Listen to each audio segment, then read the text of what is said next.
escreveu São João, capítulo 11.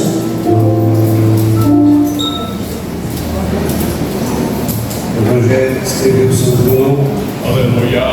capítulo 11. Glória a Deus. Hoje é um dia difícil de se viver, difícil da gente poder manter a alegria, não porque a presença de Jesus não é suficiente, não é isso, é porque a perda sempre traz esse sentimento. O luto, ele é capaz de fazer isso. E hoje eu estava ali adorando, orando, pensando, tendo esse sentimento, né? Eu me sinto pertencente a essa casa. E todos aqueles que se sentem pertencentes a um ambiente, tudo aquilo que aquele ambiente vive, ele acaba sentindo também. Nós sentimos muito, muito mesmo a partida da Larissa, filha da Leonilda, do Flávio, os nossos líderes de adolescentes. E Larissa fez parte da nossa vida um bocado de tempo, nos ajudou muito no louvor aqui, a primeira vez que estivemos servindo ao Senhor nessa igreja. E ela deixou até gravado, na pandemia nós gravamos, cada um gravou uma música. Eu lembro que eu gravei a mensagem da cruz, eu e o pastor Carlos Eduardo Cadu, e ela gravou aquele lindo louvor, porque ele vive. Que lindo essas lembranças, fica isso na memória. Por isso que a gente se alegra, adora a Deus, mas a alegria logo ela se transforma em pesar, não em tristeza, mas em pesar. O luto, ele tem esse poder. Então, não nos leve a mal se você perceber que a gente está um pouco abatido, porque nós perdemos alguém e a gente se sente tão pertencente, a gente também acaba sentindo junto com a família. Nós compadecemos junto com o Flávio, com a Leonilda. Eu sei que muitos nos estimam demais, tem um carinho muito grande por este casal, por esta família. Então, esse é o motivo de nós estarmos um pouco abatidos, mas não destruídos. Nem abatidos, mas não destruídos. Capítulo 11, Evangelho segundo escreveu São João, versículo 21 e depois o 32. Versículo 21 diz assim: Disse, pois, Marta a Jesus: Senhor, se tu estivesses aqui, meu irmão não teria morrido. O 32. Tendo, pois, Maria chegado onde Jesus estava, e vendo-o, lançou-se aos seus pés, dizendo: Senhor, se tu estivesses aqui, meu irmão não teria morrido. Vamos precisar de oração. Oremos. Pai, em nome de Jesus, nós pedimos, Senhor Deus, a tua ajuda, a tua graça, a tua bondade, para concluirmos este serviço nesta manhã. Obrigado por trazer parte da tua igreja para este culto, Senhor. Um culto diferente, um culto atípico. E independente das motivações, nós queremos ser verdadeiros adoradores. E te adorar, Senhor Deus, em todos os momentos, até mesmo nos momentos de perda, nos momentos de luto, Nós queremos ser adoradores e verdadeiros adoradores. Agora, Senhor Deus, nós já ouvimos a Tua voz através dos louvores, mas queremos ouvir ainda mais. Fala conosco através da Tua palavra, que o Teu Espírito Santo encontre espaço e liberdade no nosso coração para nos ministrar as verdades do Senhor, nos alimentar desta palavra tão poderosa, e o Teu nome continuará a ser glorificado em nome de Jesus. Amém. Queridos, esse texto bem conhecido, todos nós conhecemos, mas ele ainda, mesmo sendo muito bem conhecido, nos traz ensinamentos valiosos e preciosos. Eu até tentei tematizar o que Jesus colocou no meu coração, mas eu acho que nem é preciso, porque a palavra por si só, ela já carrega um sentido, e eu acredito que esse sentido vai fazer-se diferente em cada coração. A enfermidade chegou na casa dessa família em Betânia, e havia um consenso entre a família de que alguém poderia até mudar o quadro daquela situação, pois conheciam Jesus. Você conhece Jesus? E eles conheciam Jesus, sabiam muito bem o que Jesus era capaz de fazer. O texto que lemos, versículo 21, o 22 é revelador, porque o 22 vai dizer: mas também agora sei, é Marta falando. Marta não é aquela pessoa que é vista como espiritual, mas não despreze Marta, porque Marta talvez não demonstre a sua espiritualidade falando em língua estranha.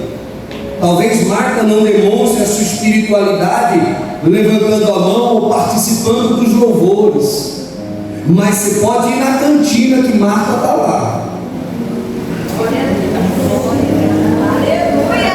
Levanta a mão aí, Marta. Pode ir na recepção que Marta está lá. Levanta a mão aí, Marta. Ai, Deus. As irmãs da recepção que ficam lá embaixo. Marta é serviço, querido. O serviço também é adoração. O serviço também é louvor. O serviço também é culto. Às vezes, Marta não está aqui em cima ministrando a palavra, mas está lá no departamento infantil, cuidando das crianças, está lá no departamento infantil, ensinando as crianças. Talvez Marta não esteja com a mão levantada, com o microfone na mão, está atrás de um computador, está lá no portão, cuidando da entrada da igreja, está na tesouraria, cuidando das finanças, está na secretaria, fazendo anotações. Não é porque Marta não aparece que Marta não é espiritual.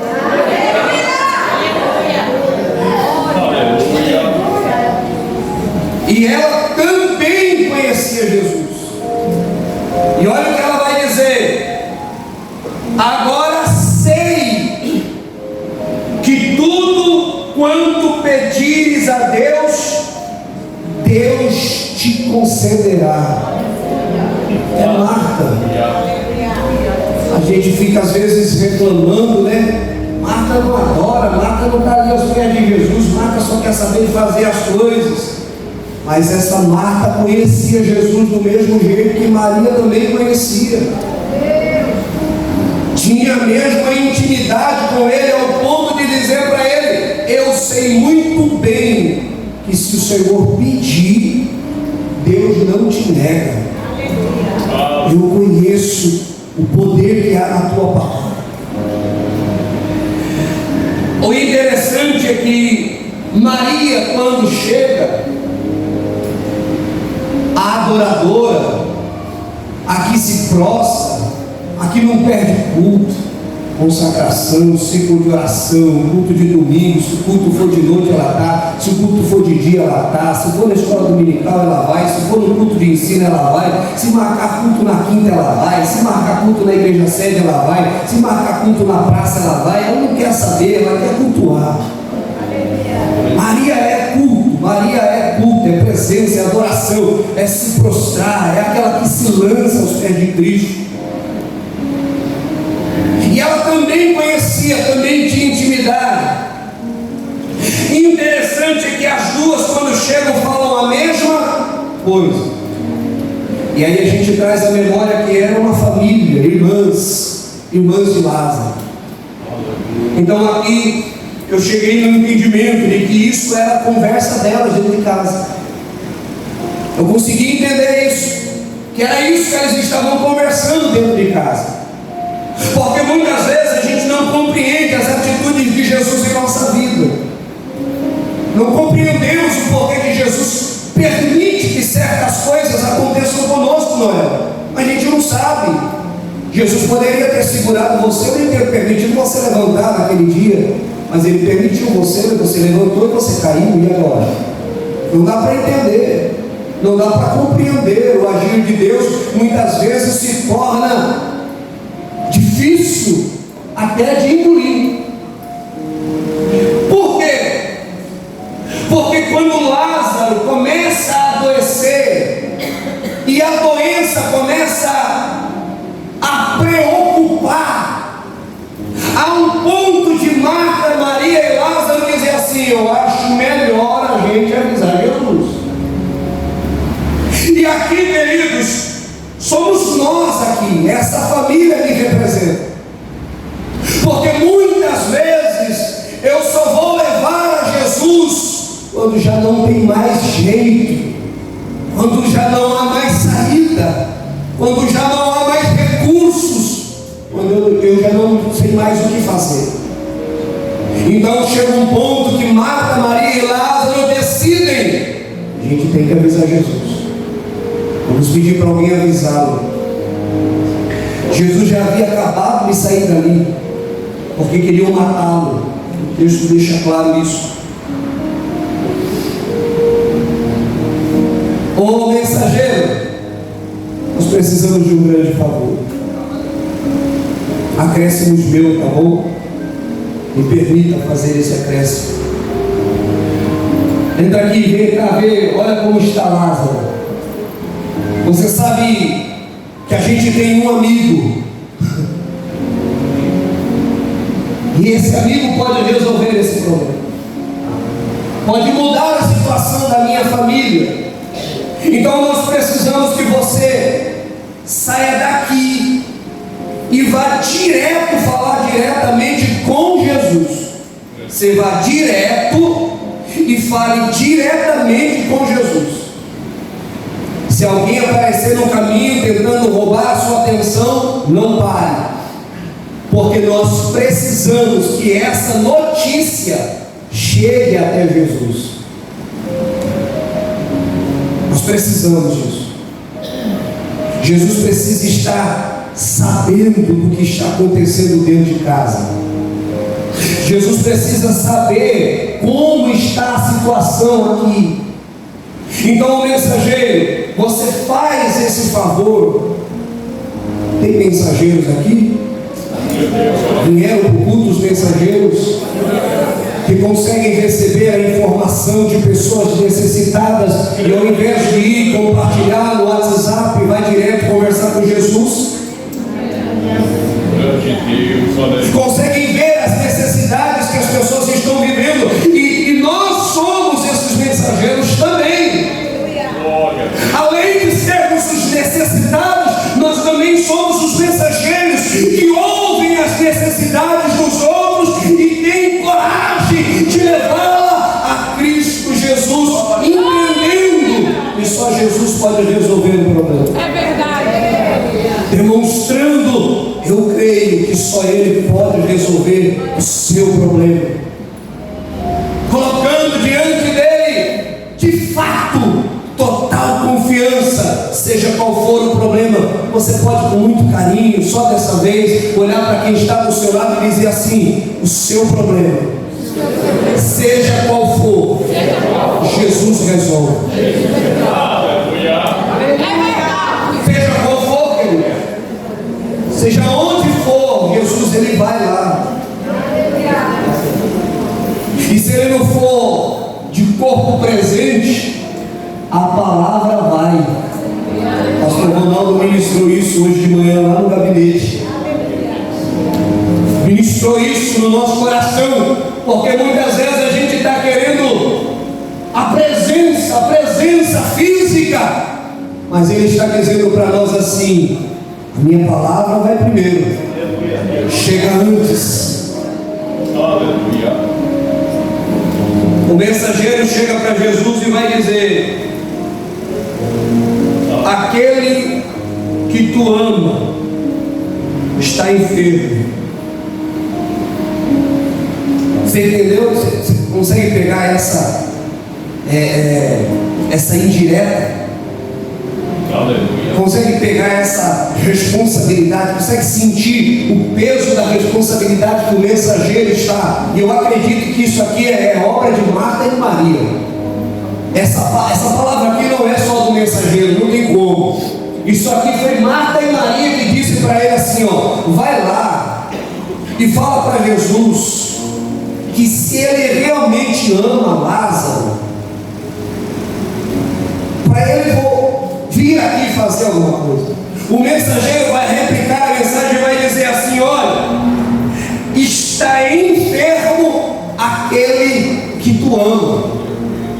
Que responsabilidade jogada nos ombros de Jesus. Aí Jesus olha e diz assim, o texto vai dizer: Jesus ouvindo isso disse, ouvindo isso disse, ouvindo, a resposta é devido àquilo que ele ouviu. Não é o que ele viu, é o que ele ouviu. Ele ouviu de quem? Do mensageiro. O mensageiro levou a mensagem de quem? De Marta, de Maria e eu creio também de Lázaro. Então, Jesus vai responder aquilo que ele, se ele não ouvir, não dá para responder, irmão. Mas ele sabe, pastor. Sim, ele sabe. Mas você precisa fazer a sua parte. Você precisa orar. Aleluia! Você precisa colocar diante dele em oração, como a irmã Nina cantou. Você precisa orar. Precisa colocar esta situação diante do Senhor. Ele precisa ouvir para poder responder. É verdade. Agora é aqui que entra o divisor de águas na vida do cristão. Aqui é onde entra o divisor de águas na vida do crente. Por que, pastor? Porque você precisa crer naquilo que você ouve. Não é só por vista. Nós não nos movemos pelo que vemos, mas nós nos movimentamos pelo que a gente crê. O diferencial aqui está no crer. E Jesus vai falar isso para as duas. Jesus vai dizer isso para as duas. Se você crê, você vê. Não é se você vê, você vai crer. Não, é se você crê, você vai ver. Primeiro se crê, depois se enxerga as promessas de Deus se cumprindo em nossa vida. Primeiro você diz para ele: Senhor, eu acredito naquilo que o Senhor fala. Senhor, eu acredito naquilo que a palavra diz. Eu acredito naquilo que a Bíblia diz. Então eu decido viver pela fé. Porque o justo vive pela fé. E aqui vai entrar o desafio maior e o caminho para concluir. O mensageiro retorna. E quando o mensageiro chega em casa, há uma expectativa. Aquilo gerou uma expectativa. Por quê? Porque todos eles sabiam que Jesus os amava. Quem ama não abandona. Quem ama não trai. Está escrito aqui. Tá bom, queridos? É a Bíblia que diz isso. Se traímos, é alguma coisa errada. Porque o texto de 1 Coríntios 13 vai dizer que Quem ama não trai. Quem ama não ofende. Quem ama não aborrece. Quem ama não abandona. Quem ama não deixa para depois. Quem ama não fala mal. Mas quando ele chega, ele traz somente uma resposta e não a presença. E ele vai olhar e vai dizer: olha, Jesus disse assim: esta enfermidade não é para a morte, mas para a glória de Deus, para que o Filho de Deus seja glorificado por ela. Tá, mas cadê ele? Não, ele mesmo não veio, mas ele mandou dizer isso aqui. Mas a gente quer ele. Eu sei que você quer ele, mas ele não veio. Mas ele mandou dizer isso. Ele disse que a enfermidade não é para a morte. Lázaro, Jesus mandou dizer para você que a enfermidade não é para a morte, mas ele mesmo não veio, mas mandou dizer o recado. Então, se ele mandou dizer o recado, eu acredito, o pensamento meu, Lázaro, eu acredito que ele vai vir. Se ele disse que a enfermidade não é para a morte, Lázaro, ele nem sabe que enfermidade é, porque já não veio. Porque quando você não tem um pedido atendido do jeito que você acha, aí a mente do ser humano ela já começa a criar obstáculos. É natural do ser humano. O ser humano ele é assim. Não é que um é, o outro não. O ser humano é assim. A Bíblia vai dizer que a esperança demorada enfraquece o coração. Ela adoece o coração. E havia uma esperança, uma expectativa de que quando Jesus ouvisse dizer que o que ele amava estava enfermo, prontamente, não, vamos pegar tudo aí, junta tudo aí, vamos lá atrás dele, vamos lá que eu vou pôr a mão, vamos lá que eu vou orar, vamos lá que eu vou fazer um milagre acontecer, e como eu fiz das outras vezes, acontecerá também lá em Betânia, na casa de Lázaro, de Marta e Maria, e Lázaro vai levantar a cama, vamos lá. Essa era a expectativa, mas Jesus ainda fica 2 dias no mesmo lugar. No mesmo lugar. No mesmo lugar. Do mesmo jeito. Porque uma coisa, queridos, é o que eu penso. Outra coisa é o que você pensa. E outra, mais diferente ainda, é o que Jesus pensa. Nós olhamos o agora. A dor da perda, o luto. E o luto não é só quando alguém morre, a gente carrega luto também quando perdemos alguma coisa. O luto não é só quando alguém morre, quando perdemos alguma coisa, também gera-se, cria-se um sentimento de luto dentro do ser humano. Dentro da psique humana, o luto não é só quando a gente perde alguém pela morte, é quando a gente perde alguma coisa. Aquele sentimento de tristeza, de angústia, de choro, de solidão. E a casa estava cheia desse sentimento. Porque o luto, a perda, ela traz, ela gera isso. E na casa já havia esse sentimento. Por quê? Porque Jesus deu uma palavra e nada aconteceu. Quantas vezes isso acontece conosco? Quantas vezes a gente recebe uma palavra e a gente fica esperando aquilo se cumprir ou acontecer do jeito que a gente espera e não acontece? Não é que Jesus não liga, não se importa, não é que Jesus não ame. Por quê? Porque Jesus ama todo mundo, e o texto está dizendo isso. Ele ama todo mundo e ama todo mundo igual. Ele ama Marta, que só sabe trabalhar. Ele ama Maria, que só sabe adorar. Ele ama Lázaro, que só sabe ficar quieto. Procura Lázaro em qualquer texto bíblico, ver se você vai achar. Ou você acha ele saindo do túmulo, doente, ou você vai achar ele num jantar, ó, de boquinha calada. Mas esse camarada, ele era o que de Jesus? Amigo. Amigo, introvertido, calado, quieto, na dele. Todo vergonhoso, igual o Rian. Você fala com o Rian. É um jeito dele, é ele. Mas nem por isso é menos amado por Cristo. Nem por isso é menos visto.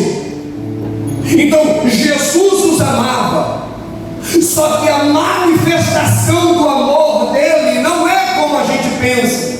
Jesus, tu me ama, me dá um carro novo. Jesus, tu me ama, me dá uma casa nova. Jesus, tu me ama, me cura. O amor dele não é só pelo que vivemos hoje, o amor dele é pelo que a gente é. Aleluia. E esse amor não vai nos atingir só para suprir as nossas necessidades, como aquelas pessoas que se alimentaram lá na multiplicação dos pães e depois foram atrás de Jesus. Jesus olha assim: epa, o que vocês estão fazendo aqui? A gente veio aqui porque o Senhor está aqui. Não, mas vocês não vieram aqui por outro motivo, senão porque se saciaram, porque eu supri uma necessidade básica de vocês. E às vezes é isso que a gente pensa de Cristo. É verdade. Que Cristo é Senhor só porque pode resolver meus problemas. Era isso que estava também no coração dos dois discípulos voltando para Emaús. Já faz 3 dias aí que a gente ouviu dizer que ele ia ressuscitar, que ia fazer coisa e tal. Até a gente achou que era ele que ia remir Israel, fosse livrar Israel da mão do jugo romano. Mas aí faz 3 dias, nada aconteceu.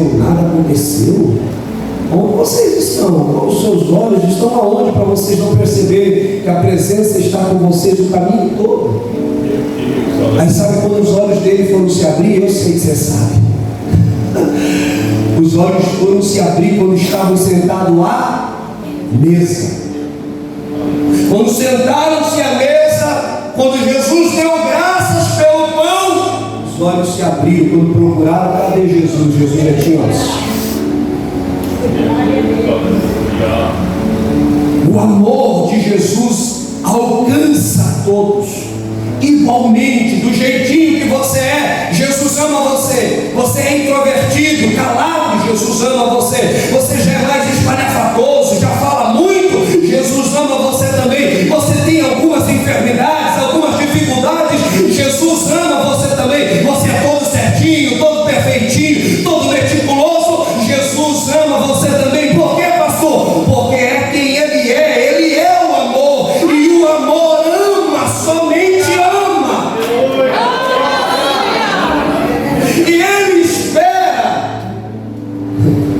Você agora tem que ter maturidade para ouvir isso aqui, irmão. Tem que ter maturidade. Se não for maduro, vai olhar para você que nada, pastor. Quero saber dos outros, eu quero saber da minha vida. Jesus vai usar a sua vida para que outros possam crer. Eu não sei por que disso, irmãos. Se Deus tiver que fazer com que eu perca alguma coisa, Ele não vai pensar 2 vezes, queridos. Se Deus tiver que fazer com que você fique enfermo para que os outros possam crer nele, Ele não vai pensar 2 vezes. Ele não depende de nada disso. Ele é Deus. Ele é Deus. Ele é Senhor absoluto. E Ele vai olhar para quem está com Ele e vai dizer assim: olha, deixa eu dizer para vocês, Lázaro morreu.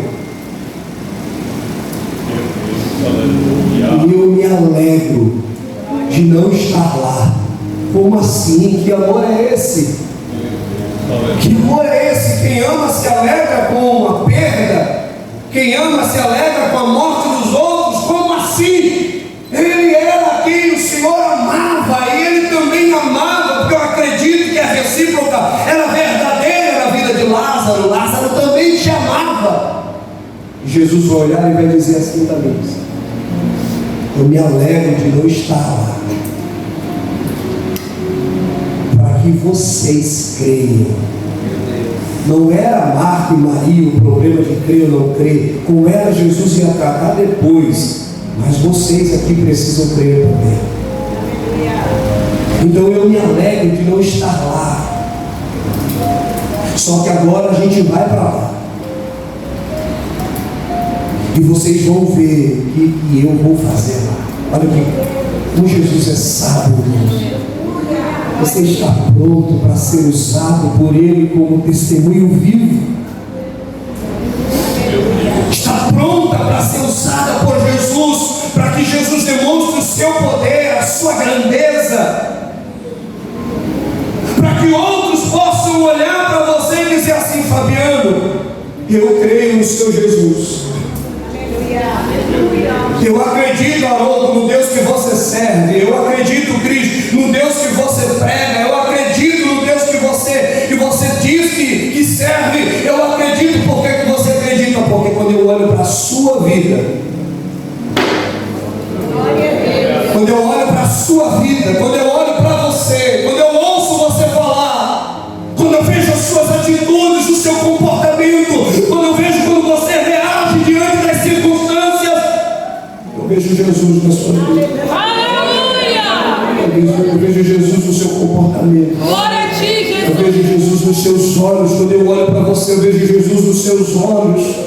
É isso que Jesus está dizendo. Eu vou suportar Marta e Maria lá. Eu vou fazer algo grande na vida delas lá. Mas para que o meu nome possa ser glorificado na vida de vocês, eles precisam viver isso.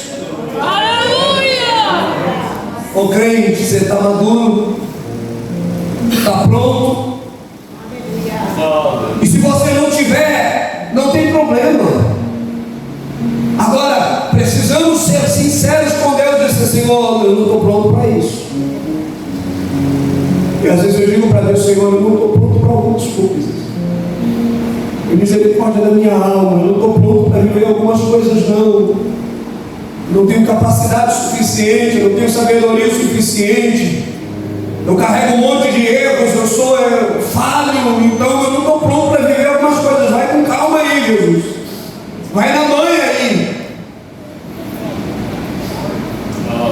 Ele até vai ouvir, irmãos. Ele até vai olhar e vai dizer: é verdade, Jesus. Mas a minha graça te basta. Aleluia! A minha graça te basta. Eu creio. A minha presença na sua vida é o suficiente. Eu acredito. Vamos lá! Quando Jesus chega, antes dele chegar, Marta de alguma forma descobre ou vê, alguma coisa acontece, não sei se alguém falou, o texto não diz. Mas Marta foi a primeira. A adoradora continuou lá, irmãos, zen, sentada. O texto diz que ela estava sentada. Os prandeadores ao seu redor, chorando junto com ela e ela lá. Onde Jesus mora. Eu creio. Você aquieta a minha alma. Encaixa bem, né? Ela sentada no sofá, todo mundo olhando, e ela dizendo assim: Senhor, aquieta a minha alma. É Deus. Faz meu coração ouvir tua voz. Quantas vezes precisamos de que o nosso coração ouça. A voz de Deus. Ouça. E às vezes para ouvir precisa de silêncio.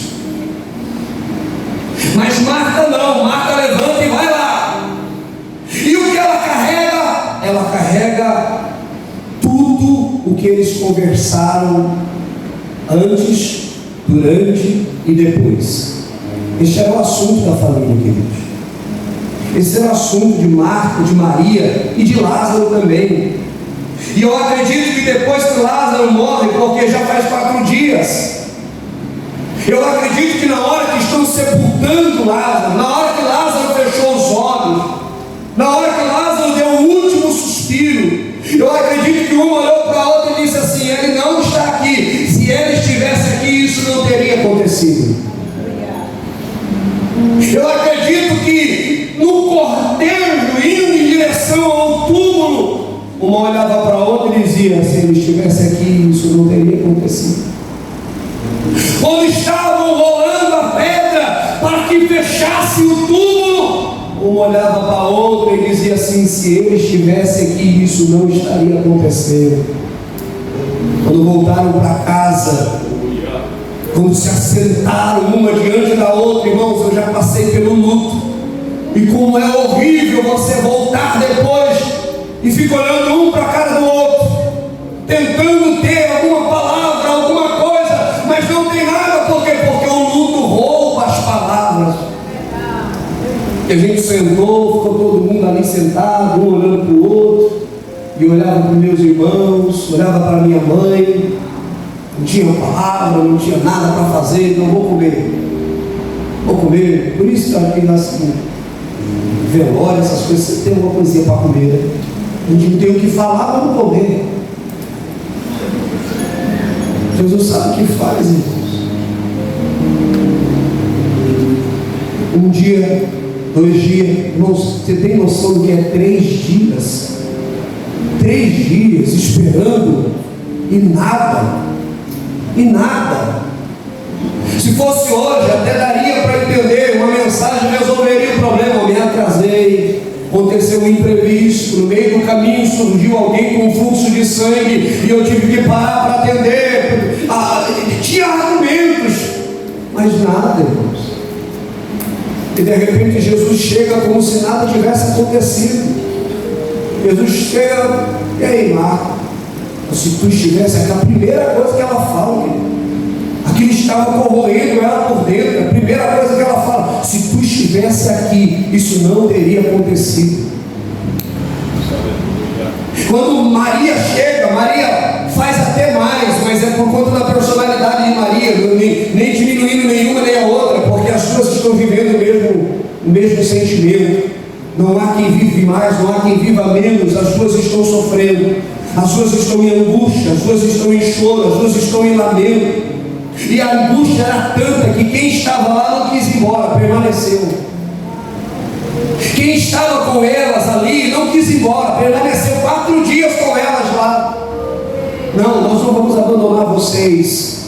Aí sempre tem alguém, sempre, o diabo sempre tem um mensageiro, irmãos. Eu queria que você ficasse de pé. Aleluia. Tenha coração, por gentileza. O diabo sempre tem um mensageiro. Isso é um pensamento meu, é um acréscimo meu também.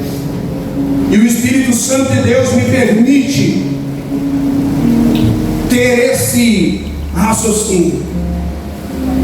4 dias que eles permaneceram lá, mas Jesus não havia chegado ainda. E o diabo, como se vale muitas vezes dos nossos ressentimentos, das nossas dores, das nossas amarguras, facilmente, eu não vou cravar e dizer que isso aconteceu, mas eu vou dizer algo forte para você: facilmente o diabo poderia ter dito assim: ele não veio, mas eu estou aqui. Aleluia. Eu não te abandonei. Aleluia. Vou ficar com você aqui até você se sentir melhor. Quantas vezes o diabo se aproveita de momentos como esse para invalidar Jesus, para fazer com que Jesus saia do lugar dele, para mover Jesus do nosso coração, para tirar Jesus daquilo que a gente carrega na nossa alma, no nosso coração. Por quê? Porque ele deveria vir e não veio, ele deveria estar e não está, ele deveria ter feito e não fez.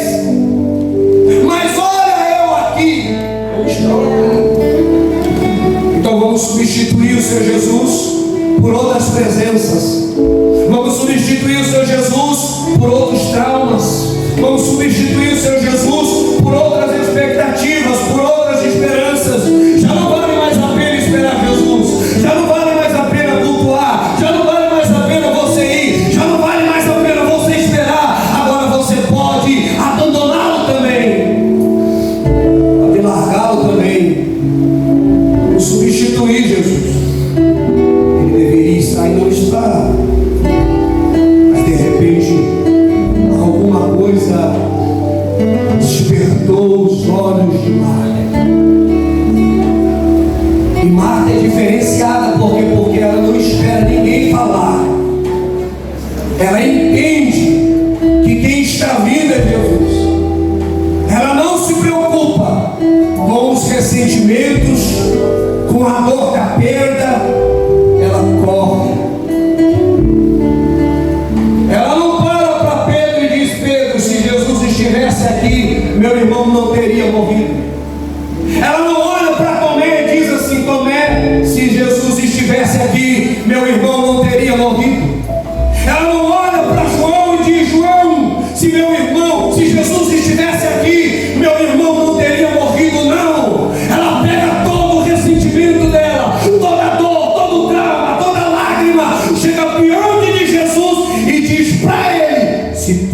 estivesse aqui, meu irmão não teria morrido. Mas agora eu sei que tudo que tu pedir, Deus te ouvirá. E Jesus vai olhar para ela e dizer: Marta, havia um propósito em tudo isso. Calma, calma. Está acontecendo aí, calma, tem um propósito em tudo isso. Marta, eu sou a ressurreição e a vida. Fica tranquilo, quem crê em mim, ainda que esteja morto, viverá. Quem crê em mim e está vivo, não vai morrer, Marta. Fique em paz, Marta. A dor dura um momento, o choro dura uma noite, Marta. A alegria vem pelo amanhecer, Marta. Eu sou a ressurreição e a vida. Há um propósito em tudo o que você vive. A alma, Ele está no controle de tudo. Ele está. Se eu pudesse dizer isso para algumas pessoas, como eu queria ter a ousadia de olhar e dizer assim: há um propósito em tudo.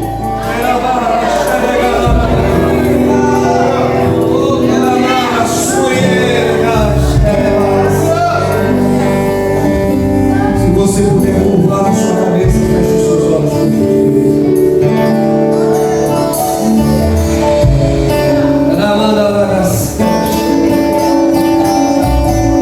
Aleluia! Se você puder, adore o Senhor.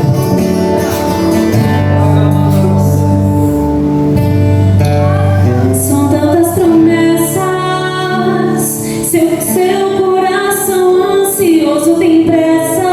Meu Deus! Mas eu sinto te dizer que o tempo de Deus não é o seu. Não precisa acelerar, deixa Deus cuidar. Um tempo pra contar, um tempo pra chorar, um tempo pra clamar, mas também um tempo pra curar, um tempo pra colher, um tempo pra viver. Todas as promessas do Senhor têm um tempo certo pra acontecer. Você acredita nisso? Você é o que Deus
isso, o medo. O medo apaga a fé, mas a fé apaga o medo. Enquanto é dia, nós confiamos na Tua presença. O Senhor está conosco. O Senhor é poderoso. O Senhor é forte. O Senhor é desde a eternidade. O Senhor é o Verbo de Deus. É verdade. A palavra que cria, a palavra que gera, a palavra que protege, a palavra que multiplica, a palavra que alcança a eternidade e faz com que os mortos voltem a viver.